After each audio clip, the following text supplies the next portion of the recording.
space is fairly important when you're talking about ruminant animals, particularly cows. Like can you really call it sustainably or regeneratively have a cow on, a half-acre homestead?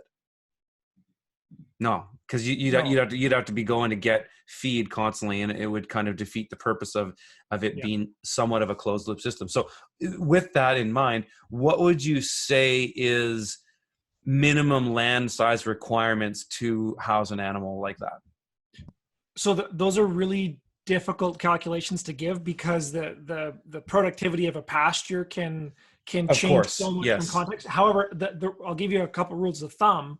Is most ruminants, whether it's like a sheep or a goat or a cow, I believe they eat all about 3% of their body mass in dry matter per day. The sheep and goats, it might be like 2 or something like that. You check it out. But cows for sure is about 3% of their body mass per day. And so, like, a dairy cow is about 1,000 pounds. So they eat 30 pounds of dry matter per day, minimum. And that needs to be good quality dry matter. So from that, you can estimate, okay, what are the productivity of my pastures? And you can do that based on, previous hay cuts, or talk to your neighbors, what they're getting. Because again, like on our property, like we've doubled productivity in some of our pastures in a few years based on good practices. And like we're swamping some of our neighbors, and like 4 or 5 times the productivity that they're getting, just how we're managing. So, but the good rule of thumb is about 3% of body mass in dry matter, not wet matter. And so just figure out whatever your hay productivity is. Wow. And go from there. So I think the other thing too. No, go ahead, Rob. No, it's all good. Finish your thought.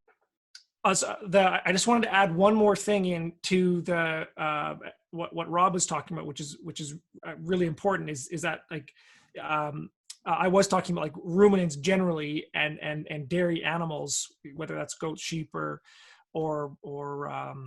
cows. But you could also, there's water buffalo. I've heard. I think there's some folks down in Ontario that have like a water buffalo cheese farm.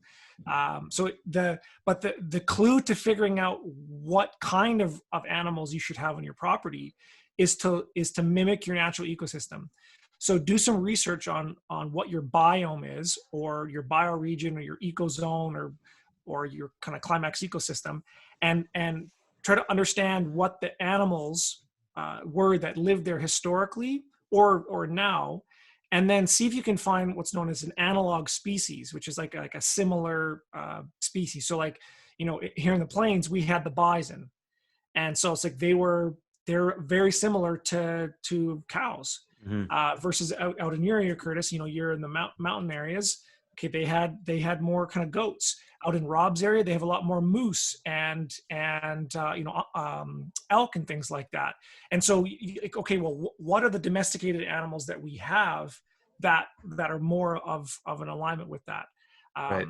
And of course, I mean, the other thing that I think I've told both you and Rob is just buy a rifle and 100 rounds of 223s or something, and you're no, that's too small in Canada. You need a 308 or something, but and you're good. That's all you need.